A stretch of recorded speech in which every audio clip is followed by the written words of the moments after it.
So every year, as we near the 25th of December, our celebrations began to accelerate near that time. जैसे जैसे दिसंबर में आगे बढ़ते हैं, 25 तारीख नजदीक आती है, धीरे धीरे हमारी तैयारियां जो हैं वो रफ्तार पकड़ने लगती हैं.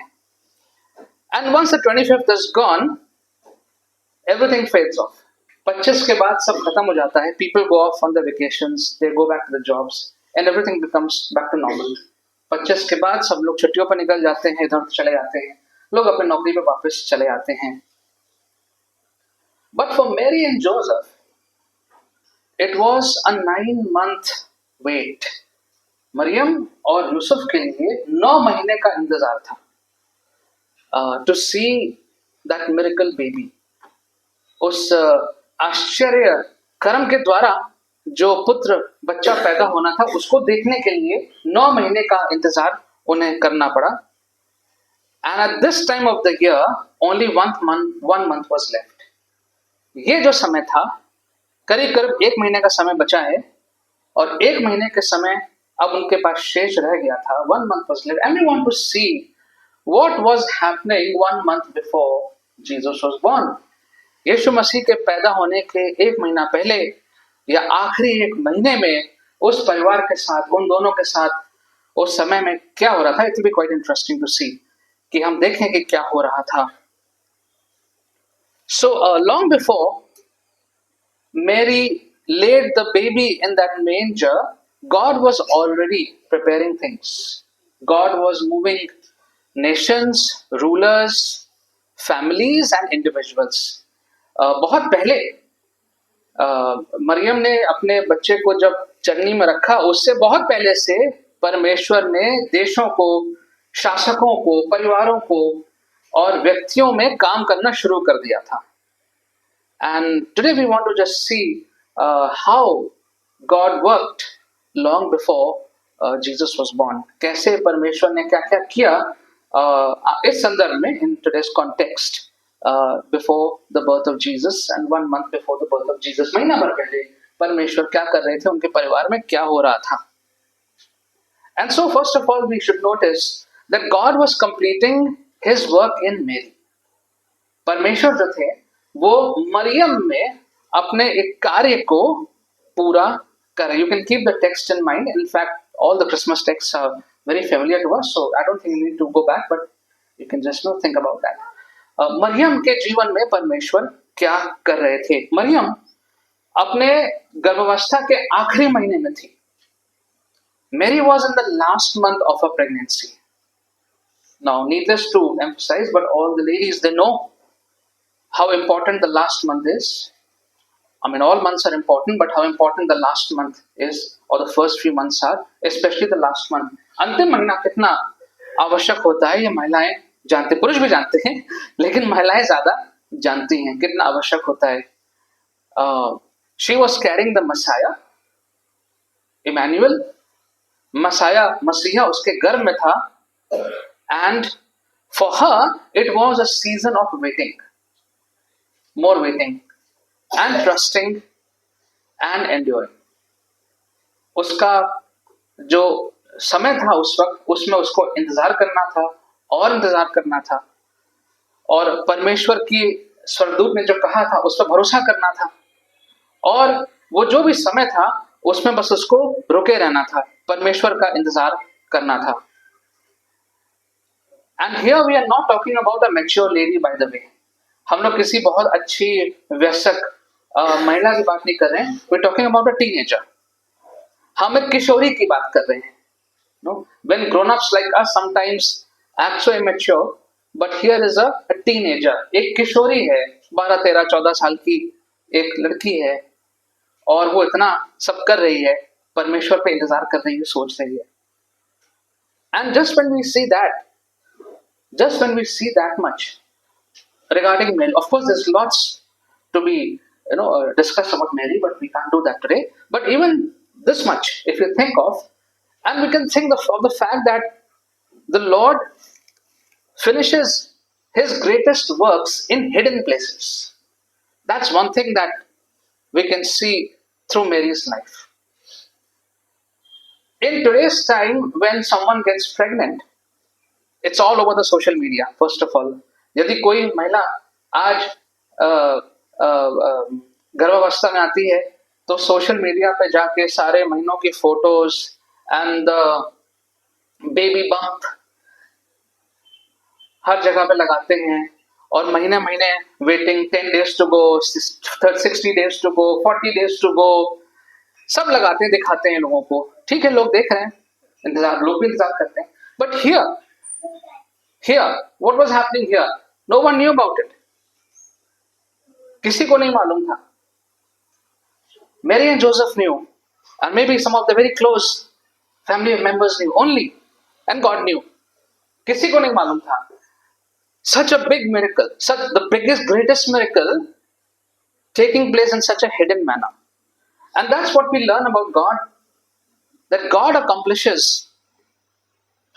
His work sometimes in very, very hidden ways, hidden places, जहां पे किसी को पता नहीं चलेगा, किसी को दिखेगा नहीं, किसी को मालूम नहीं चलेगा। There'll be no crowds, no lights, no announcements. कोई उसका अनाउंसमेंट नहीं करेगा, सूचनाएं नहीं मिलेंगी, ना तेज रोशनी होगी, ना भीड़ भाड़ होगी।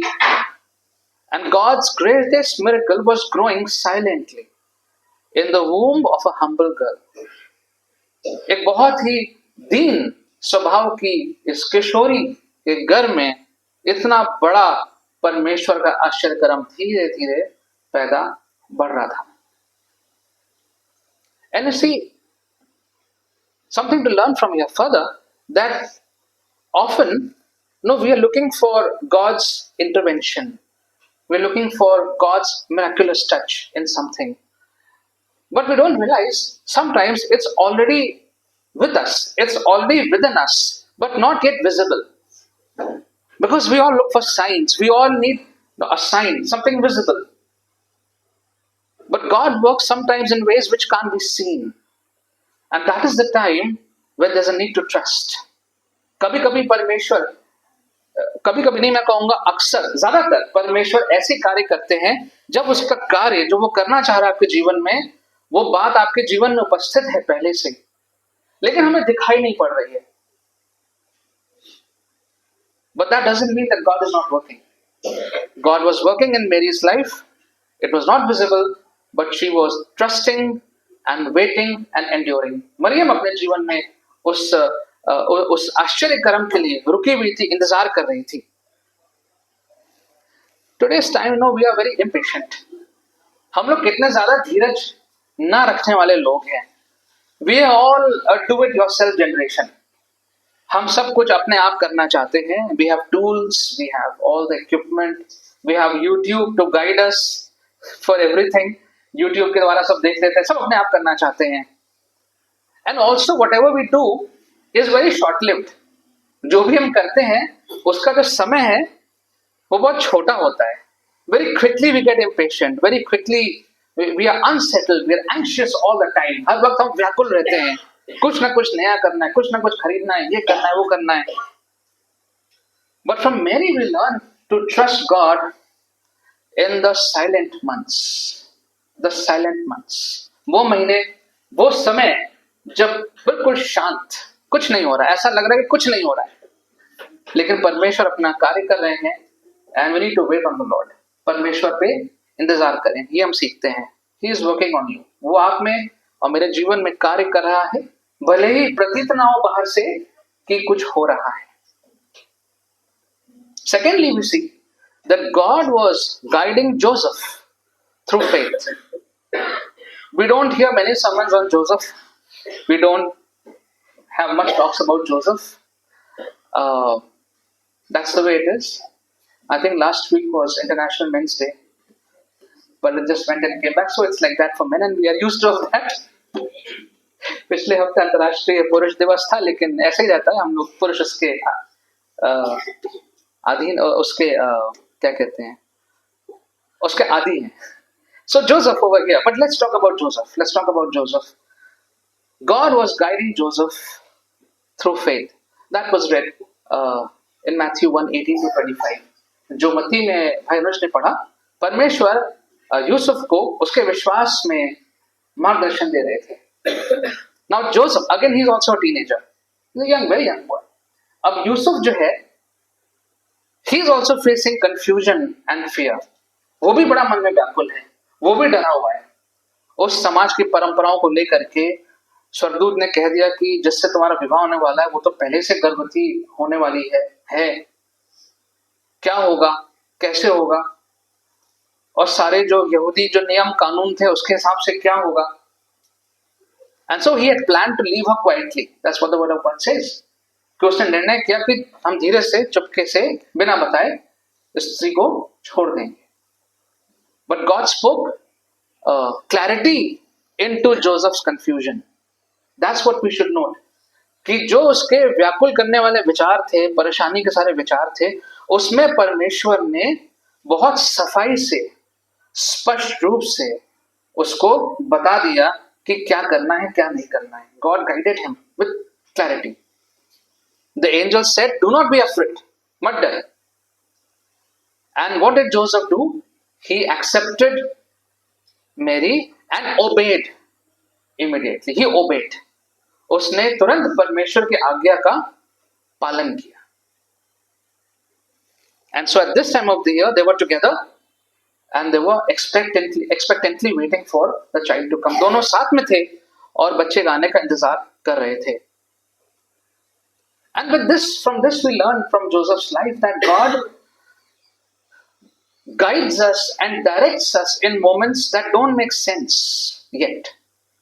ऐसी परिस्थितियां जहां पर हमें कोई चीज समझ में नहीं आ रही है, बिल्कुल बहुत कंफ्यूजन है, कोई भी रास्ता नहीं दिख रहा है, ऐसे परिस्थितियों में परमेश्वर हमारा मार्गदर्शन करते हैं और स्पष्ट रास्ता दिखा सकते हैं, दिखाते हैं. Let me ask the question, when we have to take a decision, how often do we check with the Lord?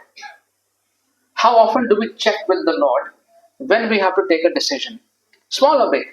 जब भी हमें कोई निर्णय लेना पड़ता है, चाहे छोटा है चाहे बड़ा, खास तौर से छोटे निर्णय, तो कब हम परमेश्वर से सलाह करते हैं कि करें कि ना करें. Sometimes you do need a quick decision. कभी कभी आपको बहुत जल्दी कुछ फैसला करना पड़ता है, but even that can be immediately brought before the Lord. उसको भी हम परमेश्वर के सामने लेके आ सकते. Lord, I'm confused. What should I go or not go? Lord, I'm not very sure. परमेश्वर मुझे समझ में नहीं आ रहा है, मैं जाऊं कि ना जाऊं. And don't expect a very clear answer. No, okay, now here, this is what I'm saying to you. But the fact that you have brought it before the Lord shows the Lord that you are trusting on Him. जब हम परमेश्वर के सामने इन छोटी या बड़ी बातों को ले आते हैं, तो ये इस बात को दिखाता है कि परमेश्वर को कि हम उस पर भरोसा कर रहे हैं. And so we need to make it a habit of bringing everything before the Lord, because the Lord can clear the confusion, can show us the right way and the right thing to do. परमेश्वर उस सारे confusion को दूर कर सकता है, असमंजस को दूर कर सकता है और सही मार्ग हमें दिखा सकता है. That's what he did with Joseph. And one important thing we learn from Joseph also is that obedience prepares the way for God's purpose in your family. Obedience prepares the way for God's purpose in the family. Joseph chose to be obedient. He could have decided otherwise. He could have ignored that message. Things would have been different. History would have been different. Yusuf चाहता तो मना कर सकता था, but he chose to be obedient, and that made the way for God to fulfill that very big purpose. And that's the way God works today also. आज भी परमेश्वर ऐसे ही कार्य करता है. Families who are obedient to God, God makes the way. Even if one spouse is obedient, God works it out. That's what Paul said, 1 Corinthians 7:14. The unbelieving husband is sanctified by the believing wife, or vice versa. अगर एक भी पति पत्नी में से विश्वासी है, तो ऐसी परिस्थिति में भी परमेश्वर अपना कार्य करते हैं. But if both are disobedient, if both are far from the Lord, then how will the Lord work? It blocks it. रास्ता बंद हो जाता है. So obedience Obedience to the Lord opens the way for God to work and to complete His purpose in the family. उसकी जो योजना है आपके परिवार में, आपके बच्चों में, के जीवन में पूरी होती है जब हम आज्ञा का पालन करते हैं. And that's what Joseph did. Thirdly, we see that God was moving empires to fulfill the prophecy. परमेश्वर जो था एक बड़े साम्राज्य को आगे बढ़ा रहा था, उसमें कार्य कर रहा था कि जो भविष्यवाणी हुई थी वो भविष्यवाणी परमेश्वर की वचन की पूरी हो जाए. We see that in Luke chapter 2 verses 1 to 3. We see that a census was ordered. एक जनगणना का आदेश दिया गया. It was Caesar Augustus who issued a decree that there should be a census, कि एक जनगणना करी जाए. And so this Roman emperor sitting in his palace, who moves the whole nation by one order, and everybody has to go back now to their own hometowns to register. एक उसने आदेश दे दिया और सब लोगों को अब अपने अपने शहरों में वापस जाना पड़ रहा था नाम लिखवाने के लिए. But do you think it was really Caesar who was moving things around? क्या ये कैसा था जो सारी आज्ञाओं को दे रहा था? No, it was God who was using Caesar to fulfill the prophecy which was made 700 years ago that Jesus would be born in Bethlehem. And because of that, Joseph and Mary had to make that long travel to Bethlehem. परमेश्वर ने उस पूरी भविष्यवाणी को पूरा किया और उसने प्रयोग किया, इस्तेमाल किया ऐसे लोगों का जो शासन में थे. And what does that mean? It means that God can use people in power, God can use people in the government, anywhere, to come and help you out. Come and help me out. That has happened. Some of you have testified how you went somewhere and unexpectedly someone just came out to help you. It is God who moves. It is God who helps. परमेश्वर ने इनकी सहायता करी और जिसकी वजह से ये लोग आगे परमेश्वर की योजना में बढ़ने लगे. We also understand that nothing is outside God's control. Joseph and Mary were very insignificant people in the whole Roman Empire. Think of that. Roman साम्राज्य, कितना बड़ा साम्राज्य, उसमें ये दो किशोर और किशोरी, इनसिग्निफिकेंट, नथिंग, दे वर नथिंग, कोई नहीं थे ये लोग उस इतने बड़े साम्राज्य में. But God was in control. परमेश्वर ने उनके लिए ये योजना बनाई. And so sometimes your life में look chaotic, life, the world around you में look chaotic as it is today, but God will make a way. As we sing that song, God will make a way where there seems to be no way. जहां कोई रास्ता नहीं है, जहां पे कोई आगे रोशनी नहीं दिख रही है, परमेश्वर वहां पर भी अपनी ज्योति प्रकट करता है. Because He is the one who is directing the script.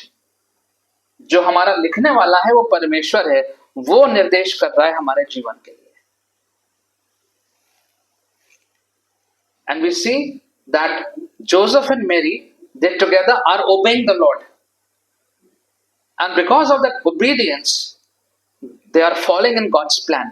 उन दोनों ने चुनाव किया कि मिलके हम परमेश्वर के आज्ञा का पालन करेंगे और इसलिए परमेश्वर की जो योजना है वो उनके जीवन में धीरे धीरे दिन ब दिन पूरी हो रही है. So obedience is required to fall in God's plan. That's the only requirement. अगर आप चाहते हैं कि परमेश्वर की योजना आपके जीवन में पूरी हो, उसके लिए आज्ञाकारी होना आवश्यक है. अगर परमेश्वर के आज्ञा का पालन नहीं करेंगे, उसकी योजना हमारे जीवन में कभी नहीं पूरी होगी. आप कुछ भी कर लीजिए, नहीं पूरी होगी. आपकी अपनी योजना पूरी हो जाएगी, परमेश्वर की योजना पूरी नहीं होगी. And also I must say, God will do anything to fulfil his plan in your life if you are obedient. अगर आप आज्ञाकारी हैं, परमेश्वर कुछ भी कर सकता है अपनी योजना को आपके जीवन में पूरी करने के लिए. बस वो यही चाहता है कि हम उससे प्रेम करते रहें, संबंध में बढ़ते रहें और आज्ञाकारी बने रहें, जैसे कि ये दोनों ने किया. Fourthly, we see that God was preparing this historic journey from Nazareth to Bethlehem. ये बहुत ही ऐतिहासिक यात्रा है जो परमेश्वर तैयार कर रहे थे, जो मरियम और यूसुफ को करनी थी नाजरत से बेथलेहम तक. And this journey began in this final month. ये जो आखिरी महीना है, इसमें कहीं पर ये यात्रा जो है वो करी गई होगी. Mary is heavily pregnant. वो पूर्ण रीति से गर्भावस्था में है, आखिरी महीने में है. And in most probability she walked for nearly 110 kilometers. It's not like what they show in the pictures of her being on the donkey. आप ये मत सोचिए कि बहुत आराम से उसने यात्रा करी. It is very unlikely. The Bible does not mention any animal, any means of transportation. It is just the imagination of artists that she went riding on a donkey all the way. कहीं पर वचन में लिखा हुआ है कि वो आराम से उसकी यात्रा हुई. So most probably they were part of a caravan. The way people used to travel at that time. या तो वे कारवे में थे या परिवार के कुछ साथ लोग सदस्य साथ होंगे. हो सकता है there could be some sort of an arrangement in between, but it was not a comfortable journey at all. बिल्कुल भी वो आरामदेह वाली यात्रा नहीं. Imagine today's time, somebody is in the 9th month and will you walk? No, you will get the best ambulance, air conditioned ambulance, and you 110 kilometers. 110 kilometre कैसे जाएंगे? Not even a car, maybe a bigger vehicle, with all the equipment. लेकिन वो समय उसने यात्रा इस प्रकार से करी. Now that's not all. That's not all. They had a choice to choose between a shorter route and a longer route. उनके पास एक चुनाव था कि वो छोटे रास्ते से भी जा सकते थे और एक लंबा रास्ता भी था. But they chose the longer way. Why? दो रास्ते थे, एक छोटा एक लंबा. छोटा रास्ता क्यों नहीं चुना? The smaller route had to go through Samaria and some of the pagan people, communities. जो छोटा रास्ता था वो समारिया और कुछ ऐसे समुदायों के लैंड में से होकर जाना था जो कि मसीह से बहुत दूर थे. And they didn't want that. They chose the longer way that went through the Jordan Valley. यर्दन नदी की वैली से होके वो रास्ता जाता था, दूसरा रास्ता, लंबा रास्ता. And they made a choice to go through that route, not the shorter route. That is commendable. ये बहुत बड़ी बात है कि उन्होंने ऐसा चुनाव किया कि हम उस रास्ते से नहीं जाएंगे लेकिन इस लंबे रास्ते से जाएंगे. It was like a spiritual journey. It was like a testament to their faith. उनके विश्वास की बात थी ये कि हम ऐसे छोटे रास्ते से नहीं जाएंगे जहां पे ऐसे लोगों का सामना पड़ेगा, हम दूसरे रास्ते से जाएंगे. And Jordan River and the valley has a very significance in the Bible. तो उस रास्ते से गए. So here's a question: what do we choose when we have to make a choice? हम लोग क्या चुनाव करते हैं? Easy way or difficult way? Sometimes that easy way is a crooked way. कभी कभी जो छोटा रास्ता होता है वो सही रास्ता नहीं होता है. Just like the wrong turns we make, all the wrong sides, the whole of Lucknow is on the wrong side, traveling on the streets. It's shorter, but is it the right way? And so we understand that God's will isn't always comfortable. Let us not think that God's will is comfortable, but it is always purposeful.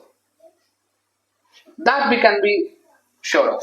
God's will is not always comfortable, but it is always purposeful. हमेशा जो परमेश्वर का रास्ता है वो आरामदेह रास्ता नहीं होगा, लेकिन उद्देश्यपूर्ण रास्ता होगा. So sometimes when we are not in the best of our health and we think, oh Lord, I'm suffering with this health problem, that problem, this financial problem. Is this the will of God? Yeah, could be. Because the will of God doesn't have to make you very comfortable. The will of God doesn't have to make you super healthy all the time. आवश्यक नहीं है कि परमेश्वर की इच्छा आपको हमेशा स्वस्थ रखे, हमेशा अच्छे माहौल में रखे, but it is always purposeful. परमेश्वर की इच्छा हमेशा आपको रास्ता उद्देश्यपूर्ण तरीके से लेके जाएगा.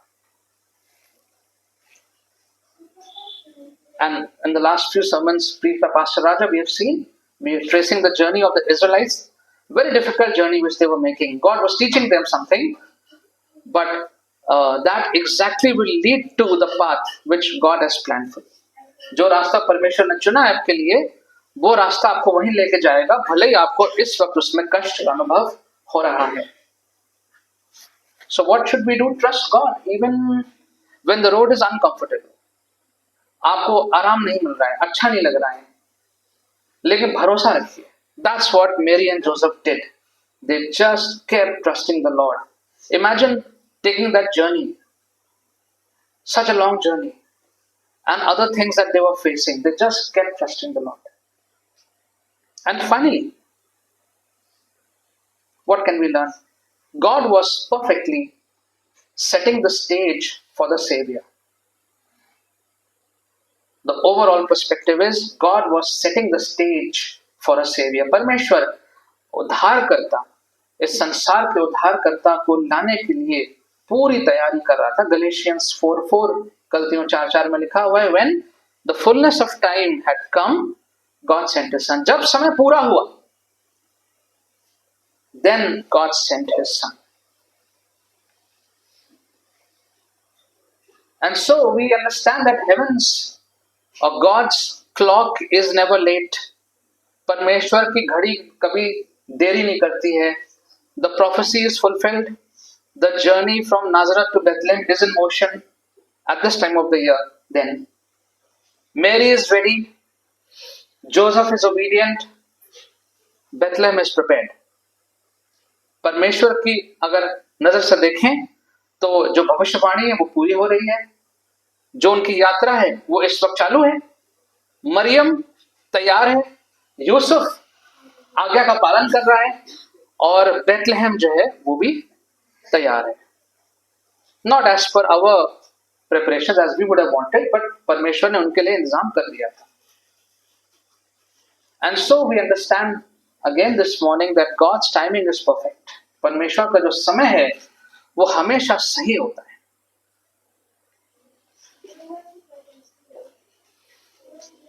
And so what do we understand? What do we learn from this? God's timing. Or let me say, trust God's timing in your season of waiting. Trust God's timing in your season of waiting. अगर आप किसी इंतजार के समय में चल रहे हैं, किसी भी बात का इंतजार कर रहे हैं, आपने कुछ सोच के रखा है, प्रार्थना पूर्वक आप प्रार्थना कर रहे हैं, तो इंतजार करिए और उस इंतजार में परमेश्वर पे भरोसा करते रहिए. What God has promised will come to pass. परमेश्वर ने जो आपसे वचन दिया है, अगर आप आज्ञाकारी हैं तो वो क्यों नहीं पूरा होगा, अवश्य पूरा होगा. God was finishing His work in Mary. परमेश्वर मरियम में अपना काम पूरा कर रहे थे. God was strengthening Joseph. परमेश्वर यूसुफ को सामर्थ दे रहे थे. God was moving an empire. परमेश्वर पूरे एक राज्य को चला रहे थे, घुमा रहे थे. God was fulfilling the prophecy. परमेश्वर उस भविष्यवाणी को पूरा कर रहे थे. God was preparing Bethlehem. परमेश्वर बेथलेहम को तैयार कर रहे थे. And God was putting everything in place for Jesus. यीशु के आने के लिए हर चीज को परमेश्वर ने सही स्थान पे लगा दी थी. So even when it looks like nothing is happening, God is working behind the scene. When it looks like nothing is happening, the curtain is drawn of a stage, all the screens are off, there's nothing happening, but behind the scene a lot is happening. पर्दे के पीछे बहुत कुछ हो रहा है. God is working behind the scene in your life and my life. So we can think about a few questions this morning as I close. That are you in a waiting season? If you are in a waiting season for something, are you feeling confused like Joseph? क्या यूसुफ की तरह आप confuse हैं, थोड़ा confused but willing, करना चाहते हैं कुछ काम लेकिन झिझक रहे हैं? Do you need the faith to walk all the way to Bethlehem? क्या एक बहुत कष्टदायी रास्ता सामने है जो आप देख रहे हैं, सोच रहे हैं कि ये रास्ता मैं जाऊं कि ना जाऊं? Do you trust God's timing? क्या परमेश्वर के जो समय है, जिस समय में परमेश्वर ने चीजों को किया है और कर रहा है, क्या उस पर हमारा भरोसा है कि नहीं? So as we observe the birth of Jesus, time is almost come. We see God's plan and God's time, and if He can fulfill that plan for Jesus, then why not for you and me? Because we are His sons and daughters. हम उसके पुत्र पुत्री हैं. वो अपना योजना हमारे जीवन में भी इसी प्रकार से पूरा करेगा जैसे यीशु के जीवन में उसने पूरा किया है. Let's pray. Father, we thank you that in your word this morning we could see how beautifully you move, how beautifully you plan everything and prepare everything for your children. प्रभु जी, सुंदर तरीके से आप कैसे योजनाओं को बनाते हैं और पूरी योजना को पूरी करते हैं अपने बच्चों के जीवन में.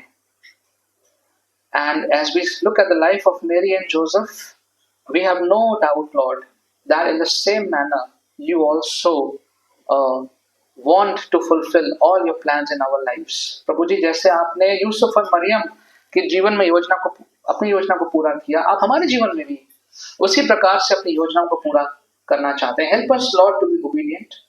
Help us, Lord, to wait on you. Help us, Lord, not to run before you, to run to alternatives, but to wait on you. प्रभु जी, हम आपसे आगे ना भागे, विकल्पों पे ना चले जाएं, लेकिन आप पे अपना भरोसा बना के रखें. For Lord, whatever you have built, we believe will come to pass. परमेश्वर, जो भी आपने योजना बनाई है, हम जानते हैं कि वो हमारे जीवन में अवश्य पूरी होगी. Help us, Lord, to just keep trusting you. हम आप पे भरोसा बनाए रखें. In Jesus' name we pray. Amen.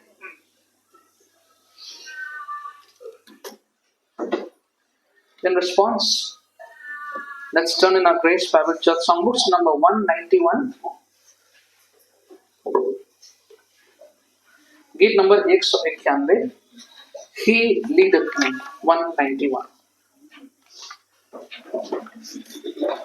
Let's all rise.